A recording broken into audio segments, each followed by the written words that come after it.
¿Qué hemos aprendido hasta este momento? Llevamos dos servicios acerca de esto, de esta modalidad, ¿verdad? Discutimos la semana pasada, hicimos un resumen y logramos captar ciertos puntos importantes acerca de cómo se mira el servicio que glorifica a Dios y que no se enseñorea del redil. Y el segundo era el servicio que glorifica a Dios. Tiene como, entonces, siervos y esclavos de nuestros hermanos, hablábamos también. Y hablamos por ahí varias cosas, ¿verdad? Con respecto a esto. Entonces, algo que haya aprendido, hermanos, porque la idea es que tengamos estos espacios para que se vaya aprendiendo. Cuando nosotros comenzamos a servir, ¿verdad? Y comenzamos a hacerlo de manera constante, si nosotros avanzamos en nuestra iglesia, avanzamos y logramos llegar a un liderazgo, llegamos a lograr a dirigir posiblemente un grupo o algo por el estilo, eh, puede causarnos, si no estamos bien ubicados de verdaderamente lo que somos, ¿verdad? Hablamos la semana pasada de esos esclavos, de esos señores, de esos siervos. Si no logramos nosotros aterrizar, ¿verdad? Y perdemos el norte de por qué estamos sirviendo y para qué lo hacemos y para quién lo hacemos, posiblemente caigamos en el error de ser estos líderes que hablamos la semana pasada, déspotas, autoritativos y un montón de cuestiones más, faltos de amor. Bueno, hermano Luis nos hablaba acerca del amor y le dio el clavo, ¿verdad? Con respecto a ese punto. Pero la idea, hermanos, es que nosotros podamos ser instruidos, al menos en este espacio, en esta clase, para que podamos ir moldeando la manera en cómo estamos sirviendo, para que sepamos la manera en cómo debemos hacerlo. Y fíjense que es interesante. Quiero que vaya conmigo, por favor, a Marcos 10 siempre. Vamos a estudiar ahora el versículo 45. Y es súper interesante el versículo 45 porque implica un tema teológico importante, ¿verdad? Cómo Cristo se muestra. Quiero que lea conmigo el 45. Dice, o desde el 42, ¿verdad? Dice, ustedes, llamándolo junto a él, les dijo, ustedes saben que los que son reconocidos gobernantes de los gentiles se señorean de ellos y que sus grandes ejercen autoridad sobre ellos. Ya explicamos esto. Pero entre ustedes no es así, sino que cualquiera de ustedes que desee llegar a ser grande será su servidor. Y cualquiera de ustedes que desee ser primero será siervo de todos. Aquí esto es importante, dice, porque nos da una introducción, nos da una respuesta del por qué nuestro Señor Jesucristo les está, y eso lo vemos en gramática, ¿verdad? Usted ve un texto de gramática, el por qué siempre da una explicación. Dice, porque dice, y hay una conjunción negativa ahí, ni aún el Hijo del Hombre vino para ser servido, ¿verdad? Y aquí viene un contraste, viene una cláusula, un poco de contraste, sino para servir, y luego añade otra característica por la cual el Hijo del Hombre vino y para dar su vida en rescate por muchos. Y el resumen de la última línea, luego de la palabra servir, es un resumen, es un statement, como le dicen, no sé cómo se dice, como un enunciado de lo que es verdaderamente el Evangelio. Entonces, nuestro Señor Jesucristo estaba diciéndoles a los discípulos, ustedes, ni aún el Hijo del Hombre. Ahora, esto es interesante. Y quiero hacer esta pregunta, hermanos, antes de entrar al texto como tal, y luego de entrar luego de la pregunta, yo voy a explicar ciertas características acerca del Hijo del Hombre, porque esta es una referencia directa a Daniel 7, perdón, 13 y 14. No lo busquen ahorita, ya lo vamos a buscar, lo vamos a ver, aunque yo se los puse ahí. Creo que está ahí en el material. Pero yo les pregunto, ¿a qué creen que se refiere con el título Hijo del Hombre? ¿O qué se le viene a la mente con el título Hijo del Hombre?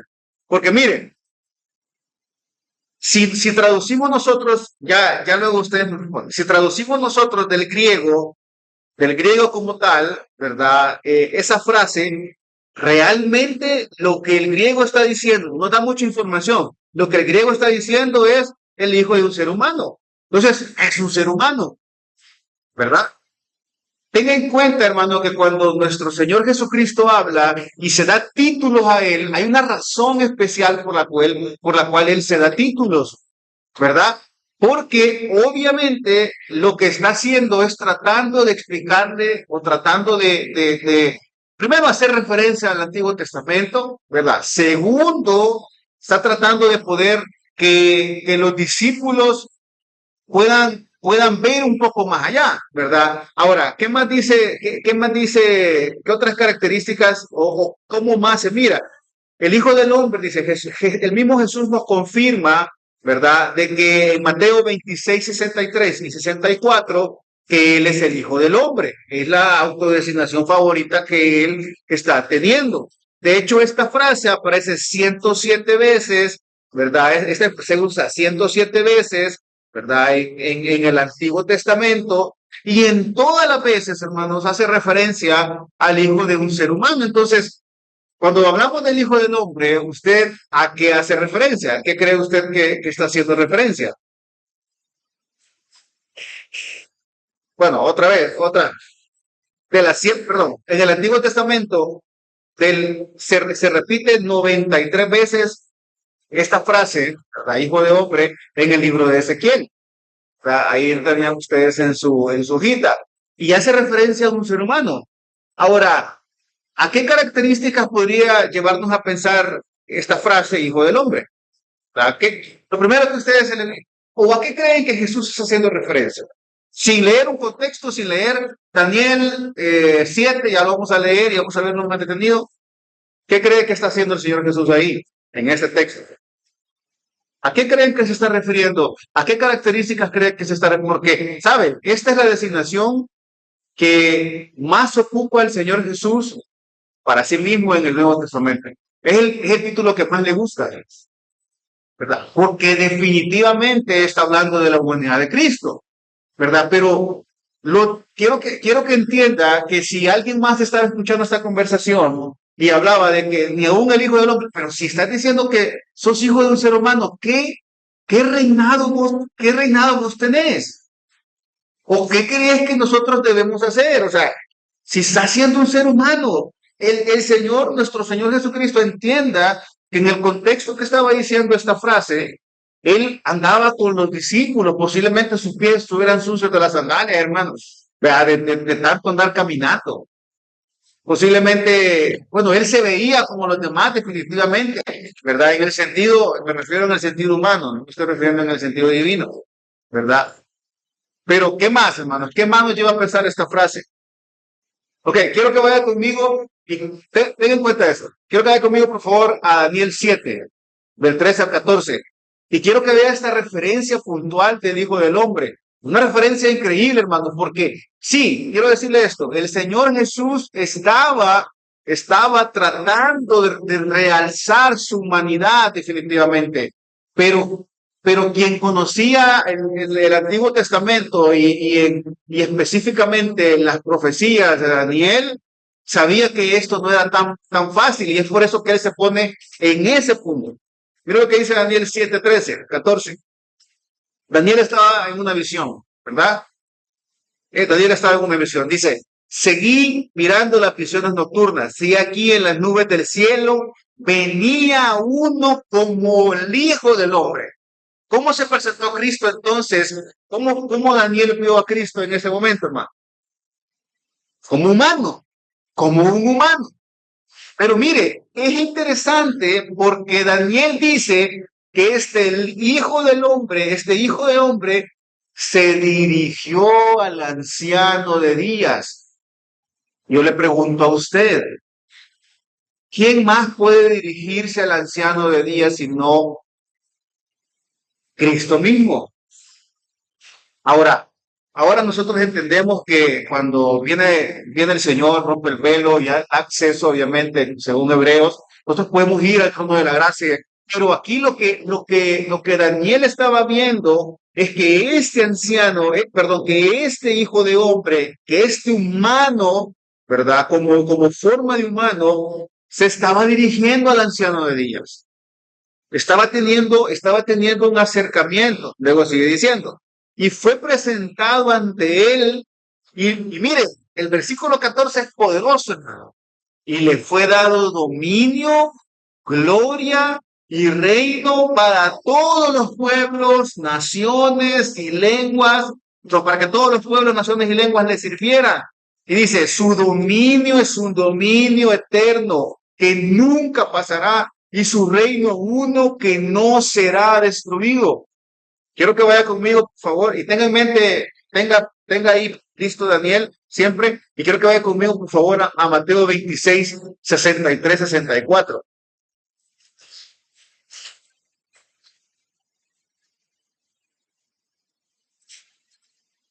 Cuando lo tengan, me dice amén. ¿Tiene? ¿Amén? Dice 26, 63, 64. 26, no 6. Dice el texto, mas Jesús callaba, y el sumo sacerdote le dijo, te conjuro por el Dios de Dios viviente, que nos diga si tú eres el Cristo, el Hijo de Dios. Otra vez más, el Hijo de Dios. Jesús le dijo, tú mismo lo has dicho.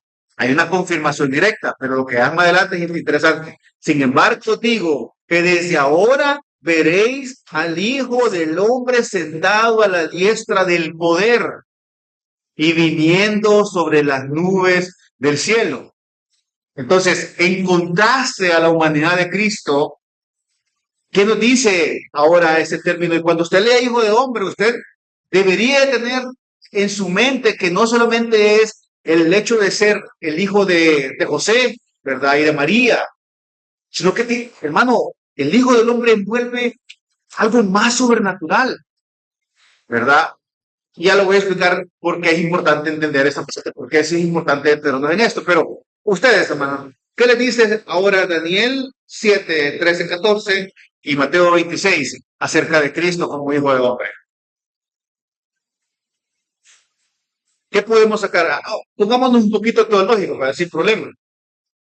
Sí, y gracias, hermano. Y está muy bien. Yo quiero llevarlo a un punto para poder seguir con el texto 45 y quiero mencionar algunas características que al nosotros hacer quizás un análisis no detallado, ni siquiera ir al hebreo, bueno, es el hebreo, pero haciéndole preguntas al texto y teniendo un poco más de fijación en el texto, podemos ver. Primero, que este hijo de hombre o este ser humano que Daniel vio tenía la misma naturaleza divina que el anciano de Días, lo que ustedes estaban diciendo. Segundo, que era poderoso porque se le dio un dominio. Eso dice el texto, ¿verdad? Se le dio un dominio. Tercero, que este hijo de hombre, hermanos, era glorioso y era rey porque iba o va a reinar por los siglos de los siglos. Cuarto, tenía la característica de ser eterno también, ¿verdad? Si nosotros no tenemos un poco más de cuidado, lo podemos ver. Y por último, que nos va a ayudar a poder entender el texto de Marcos 10, 45, que es el que estamos viendo ahorita, principal, este hijo del hombre, según Daniel, porque lo equipara con el anciano de Días, es digno de ser servido. Es digno de ser servido. Entonces, si es digno de ser servido, es por esta razón que cuando nuestro Señor Jesucristo le dice a los discípulos, porque ni aún el digno de ser servido, y es lo que hablábamos la semana pasada, entienda, ni aún el que es digno ni aún el que tiene la misma naturaleza que el Padre, ni el que es poderoso, ni el que es glorioso, ni el que es eterno, ni el que es digno de ser servido, vino a este mundo a ser servido. Entonces, lo que el Señor Jesucristo, hermanos, estaba tratando de decirle a los discípulos o tratarlo de aterrizar, y esto, hermanos, es lo que nosotros debemos entender, es que ese debería ser nuestro sentir, que no somos de verdad, o sea, no somos dignos totalmente de ser servidos, sino somos llamados a servir en amor y en misericordia. Eso es a lo que somos llamados. Eso es lo que el Señor Jesucristo está tratando de decirle a los discípulos. Si nosotros resumimos este texto, podríamos resumirlo, porque ni aun yo que soy digno, he venido para ser servido. Ustedes no quieran buscar lugares de grandeza, ustedes no pueden buscar lugares de grandeza. Y es lo que hablábamos la semana pasada, hermanos, con respecto al servicio, cómo debe amar usted servir a los hermanos, cómo debe usted tener ese sentido de querer involucrarse en la vida del hermano, no porque usted es un metiche, ¿verdad? Y perdóneme la pregunta, perdóneme la expresión, no es porque usted sea metiche, sino porque hay un deseo genuino. No se sienta usted como que a usted le deben servir en la iglesia, siéntase como que usted debe servir, como que usted le debe algo al hermano y lo va a hacer con el mayor gusto del mundo. Porque ni Cristo dice acá, ni yo que tengo esa dignidad de ser, no he venido para ser servido.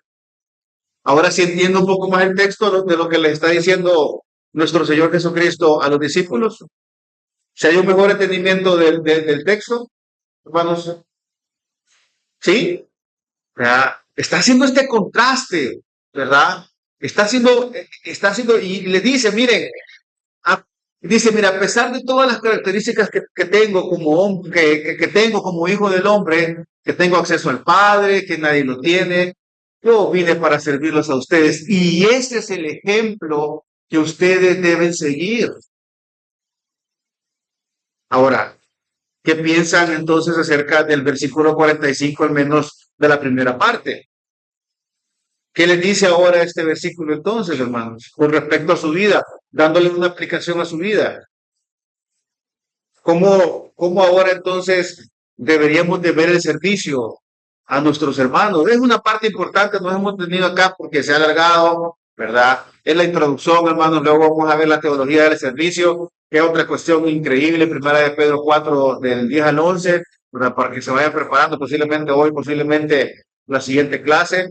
Pero, ¿qué les dice ahora este texto? ¿Qué pueden aprender entonces ahora de este texto? Si usted es parte de una administración, de un grupo de la iglesia, de un liderazgo en la iglesia, su llamado es mucho más para poder hacerlo de forma correcta. Porque usted tiene esa bondad que el Señor le ha dado de poder ser líder quizás de este grupo o administrador. Entonces, no es que usted vaya a ser servido, sino usted debe tener esa actitud. De hecho, Filipenses 5, perdón, Filipenses 2, del 5 al 8 dice, haya pues en vosotros esa actitud que hubo también en Cristo Jesús, el cual, aunque existía en forma de Dios, no consideró ser igual a Dios como algo que esperar, sino que se despojó a sí mismo tomando forma de siervo, esa lo vimos la otra vez, haciéndose semejante a los hombres y hallándose en forma de un hombre, se humilló a sí mismo, haciéndose obediente hasta la muerte y muerte de cruz. Hasta ahí nos sirvió nuestro Señor Jesús. Entonces, nuestra idea del servicio, hermanos, debe comenzar a cambiar en la iglesia local, ¿verdad? Debe de comenzar a ser un gozo. ¿Por qué no es un gozo, hermanos, el servicio a los hermanos? ¿Por qué es un pesar? ¿Por qué cuando tenemos 3 años, 4 años sirviendo, ya no queremos? Cuando el hermano Mateo decía la otra vez, falta de amor, claro.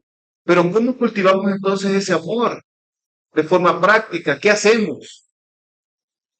Obviamente yendo al Señor y teniendo esa, eh, esa petición hacia el Señor de poder hacerlo, pero ¿qué más? Porque ni aún el que era digno de ser servido, el Hijo del Hombre vino para ser servido. Y luego lo vuelve a repetir en ese mismo versículo, dice, sino para servir y para dar su vida por rescate por muchos. ¿De qué habla ese texto, hermanos?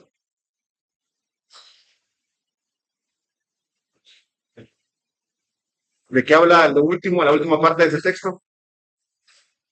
De dar su vida por muchos, de la salvación. ¿Verdad? Pero somos reacios generalmente a poder servir a mi hermano hasta el cansancio. Ok, fíjense que la hermana toca algo algo bien interesante, ¿verdad? Porque nosotros creemos que el servicio que damos a la iglesia es algo que es meramente mecánico. Y déjeme decirle que no, ¿verdad? No, no era la actitud de, menos no era la actitud de Cristo cuando él servía. De hecho, si usted lee más adelante, qué hizo nuestro Señor Jesucristo en el versículo 46 del capítulo 10 de Marcos? Sana al ciego Bartimeo.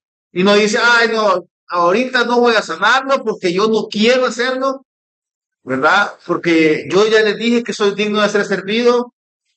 Pero ¿qué hace?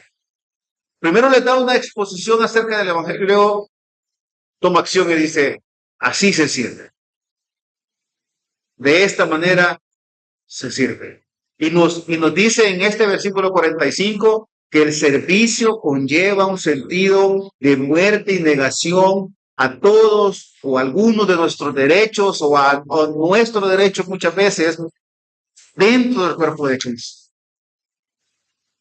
¿Cuándo fue la última vez que usted se negó a sí mismo y murió a sí mismo por el servicio de un hermano?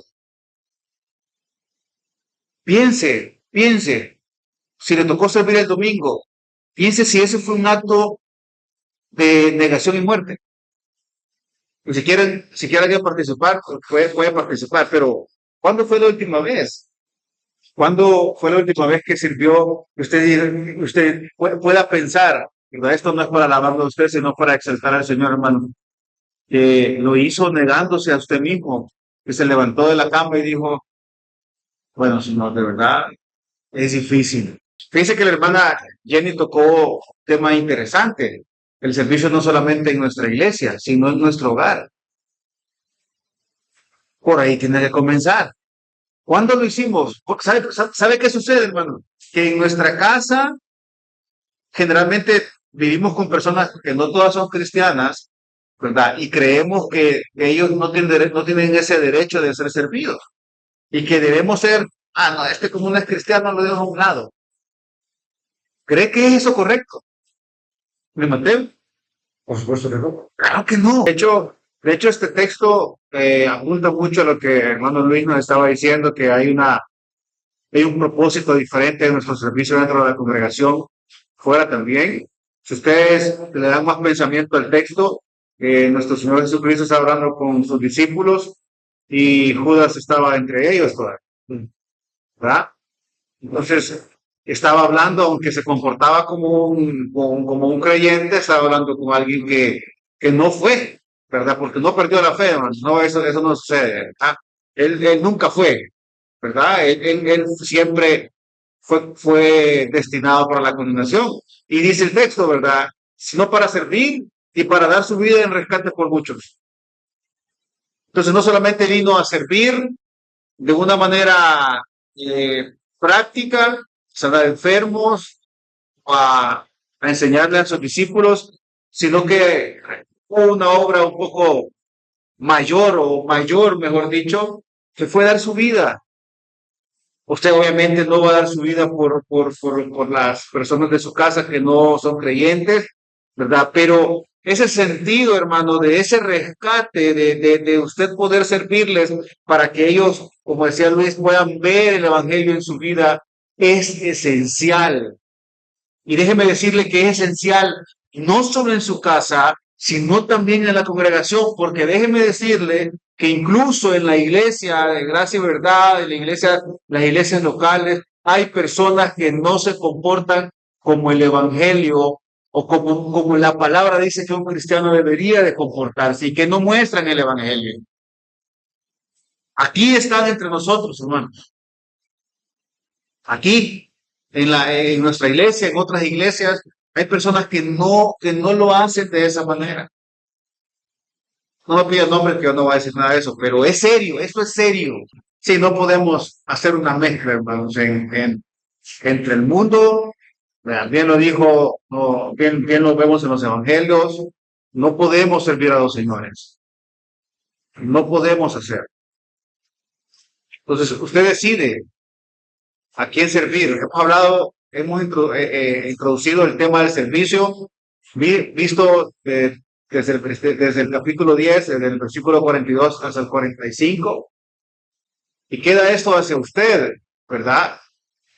Que se evalúe a usted mismo, que reflexione a usted mismo, ¿cómo lo estoy haciendo? Hermano, incluso aquel que está infligiendo dolor a su vida, ¿cómo debe servirle a esta persona? ¿O cuál debe ser su actitud?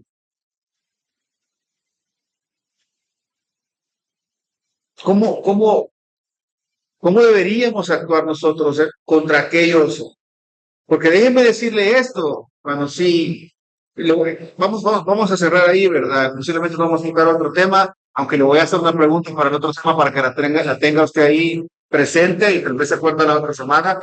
Pero déjenme decirle que a pesar que en nuestra casa tengamos a personas que al final no conozcan al Señor, déjeme decirle que la imagen del Señor fue impresa en estas personas, aunque en este momento esté corrompida. Entonces usted no tiene el derecho de poder tratarlos de la manera, de manera déspota, sino con el propósito de la restauración.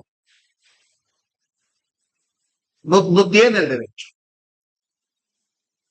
No es como ellos piensan. Y mire, hermano, pensando, lamentablemente el cristianismo o la iglesia cristiana hoy en día en El Salvador y en el mundo entero ha perdido un valor increíble. Alguien que se haga llamar cristiano no tiene nada de peso. No tiene nada de peso. ¿Sabe por qué? Porque usted en su trabajo se comporta como un impío. Porque posiblemente en su trabajo está haciendo las cosas mal. O en el lugar que se encuentre, en cualquier lugar. Entonces, ¿qué marca la diferencia?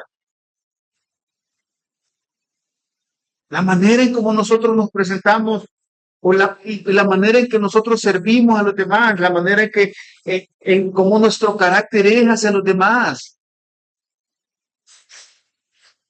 Entonces, es difícil, sí, hermano, pero es necesario que pueda ir hacia esa dirección y entender que el servicio que glorifica a Dios toma ejemplo a Cristo mismo, que teniendo la, la, el derecho de ser servido, Él se negó.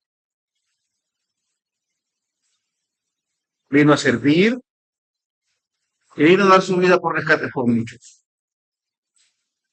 Ese rescate por muchos implica muerte, negación, implica un plan que el Señor estaba cumpliendo. ¿Cuál es nuestro plan con respecto a la iglesia del Señor, con respecto a nuestro servicio? ¿Qué es?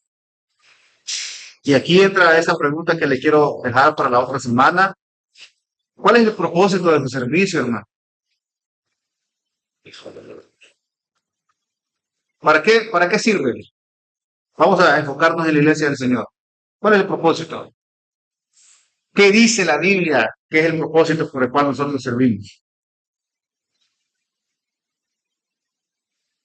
Entonces, tómalo en cuenta, vamos a continuar la otra semana, ya dejamos la introducción, esta era la introducción hasta acá, estos tres clases, vamos a ir la otra semana.